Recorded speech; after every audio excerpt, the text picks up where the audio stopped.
Close your eyes and imagine a world where someone could replace BTAC. These are going to be the 5 distilleries that we think could actually compete and do their own BTAC line.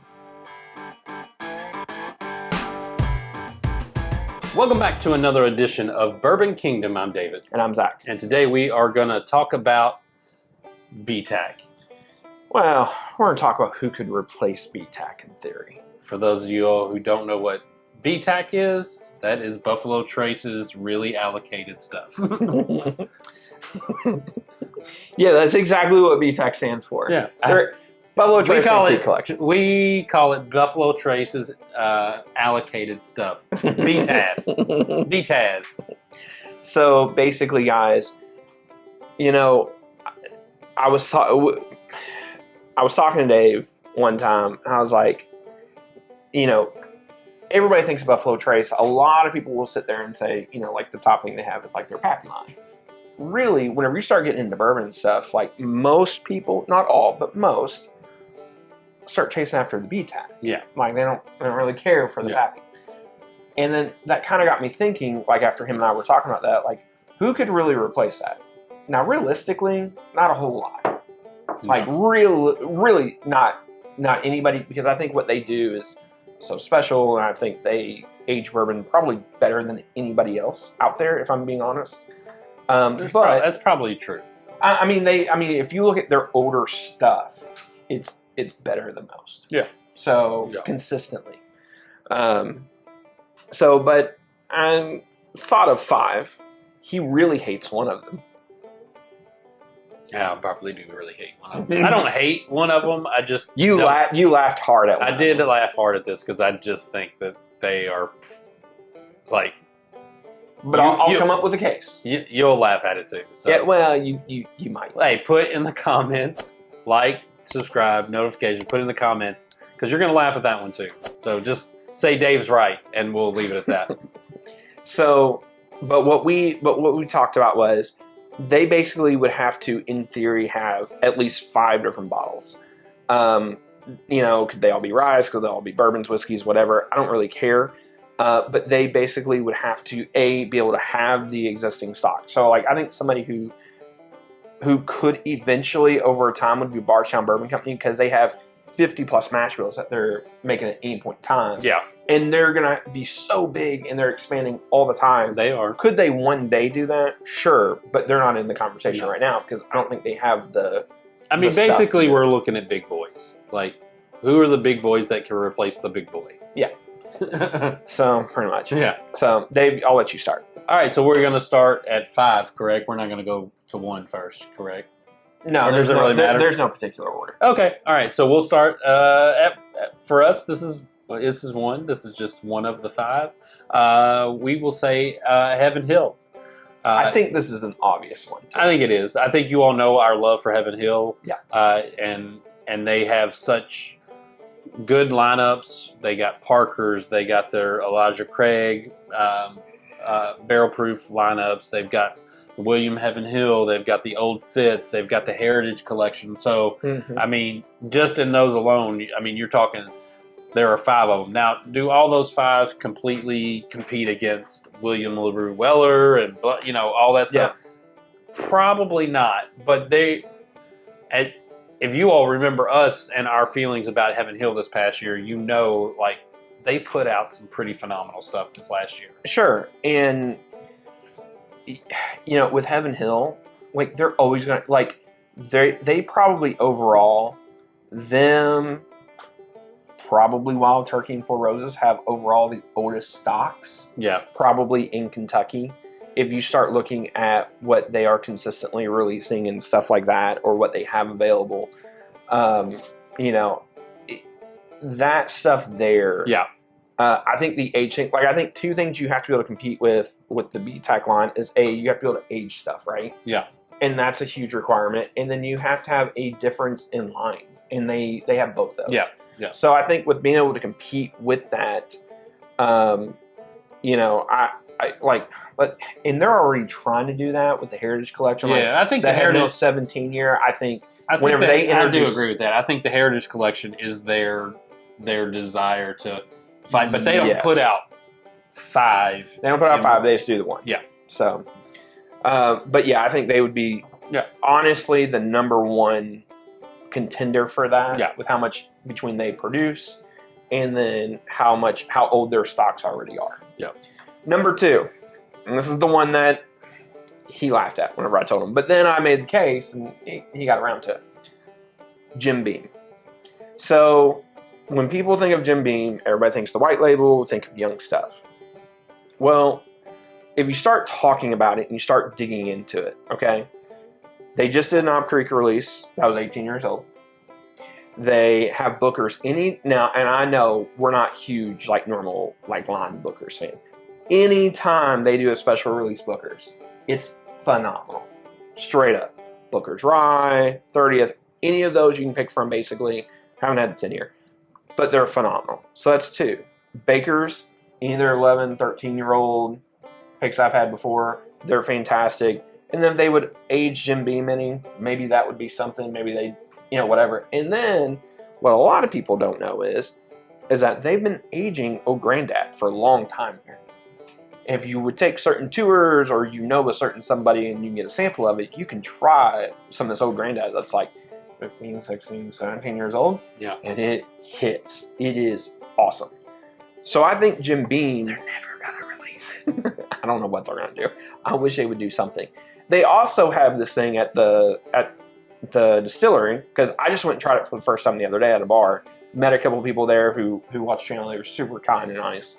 I tried their Legacy, which is a blend of 15-year-old. It's like 110 proof. Is it Legacy or Lineage? Lineage, maybe it's Lineage. I think it's Lineage. Okay, Lineage. My bad. Yeah. And it's awesome. It at first I was like, man, is this stuff going to be overpriced? 15-year-old Jim Beam, like how all that Jim Beam that came out not too long ago. Yeah, this stuff is awesome. It hits. The palate and the finish is fantastic on it. I regret not buying it then, but I'd already bought stuff that day, and I was like, I need to hold off. But I will thankfully be able to go down there because I think they have a lot of it. Because that was supposed to be an international release during COVID, and then they didn't. They just kept it at the distillery. I just respectfully agree to disagree with Jim Beam, but maybe down the road I will change my tune. There are good. Jim Beam does produce good stuff. I'm not saying they don't, but if you think about it, you love Knob Creek 18 year. Yeah, it was good. The older Booker's is undoubtedly awesome. Yeah, or the age special release stuff. Yeah. The Baker's is good. The Baker's single barrels that they've done with those are good. So that's 3 right there. And I think if you try like the special release Jim Beam I was talking about, and then the Old Grandad, you just have to take a word for it. That's fantastic. Yeah, you just got to take. So I think they would actually be one of the distilleries that would surprisingly be able to do it easier than most. Okay, I can see that. All right, number 3 on the list. By the way, can I also mention one other thing? Yeah. They're already doing Hardin's Creek where it's been 15-year-old and 17-year-old. Yeah. Now, that's not my favorite stuff in the whole world, but it's not bad. Yeah. I think if it was barrel, I'd like to see that stuff at barrel proof. Yeah, that'd probably be better at barrel proof. I think so too. Number 3 is Four Roses. You just know our love for Four Roses. They do a lot of special things. Their special releases. Now, again, they do a lot of one-off stuff that is not repeatable in some way. I guess it technically is repeatable, but they have a tendency to just kind of do those one-offs where like, oh, the 20-year, put it out. Oh, the 16-year, oh, put it out. Oh, the 18-year, oh, put it out. Well, I'll be honest with you. But their recipes are all really, really good. Yeah, for the most part. And so,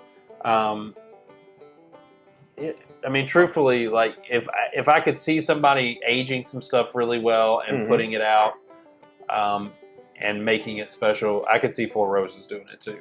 Well, I'll be honest with you. If you would have asked me 2 years ago this question, I wouldn't have put Four Roses on there. Yeah. But last year, them releasing that 16-year-old, that 18.5-year-old, and that 20-year-old, changed my mind about Four Roses. Changed my mind how well, and they've always done blends really well there for their LEs, and they've always had older stocks in there. Yeah. But with how much they've put out of the older stock stuff, and for how special some of that stuff is, like that 16.5 year is incredible. I love that 20 year as well. The 18 and a half year, I think it is. It's not my favorite, but it's still really, really good. Now, some people will debate if they like, a lot of guys who I run with, they'll debate between the 18 and the 20 year. And I think a lot of them actually like the 18 over 20 or more.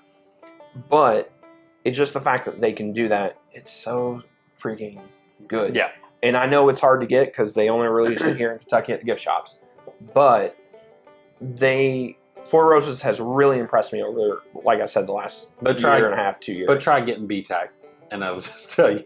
It's 1,000% easier getting those 20 years. And I thought those 20 years would be like incredibly stupid hard to get. Yes, yeah, for sure. So I think Four Roses could do it. I think they could do it probably easily. And I think they could do it. I think they could do a lot of it. Yeah. Like probably outside of Jim Beam on this list, I think they could do it the most out of anybody. Yeah. So next one on the list, and this is going to be kind of adding a couple distilleries into one, but I'm going to say Brown Foreman. So Brown Foreman obviously does King Kentucky. That's already something that's a single barrel.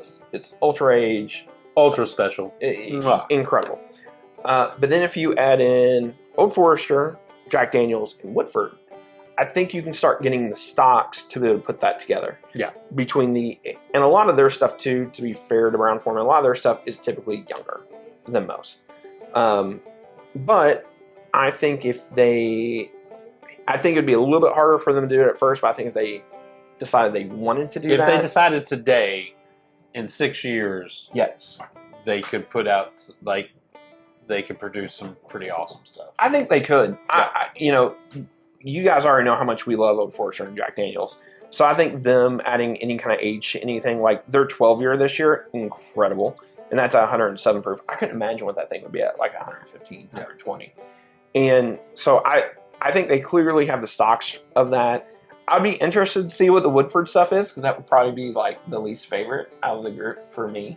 Yeah, but I mean, I like Woodford. If they did some sort of special Woodford double oak, like age it for... Okay, so that's actually what I was actually... Age it for like 18 years. I was actually getting ready to say, and I've told this story before, whenever we waited in line, it was like one of the derbies that they actually released birthday bourbon at. These guys from Ohio, and I don't remember their names. I doubt they're watching, but if they are, my apologies.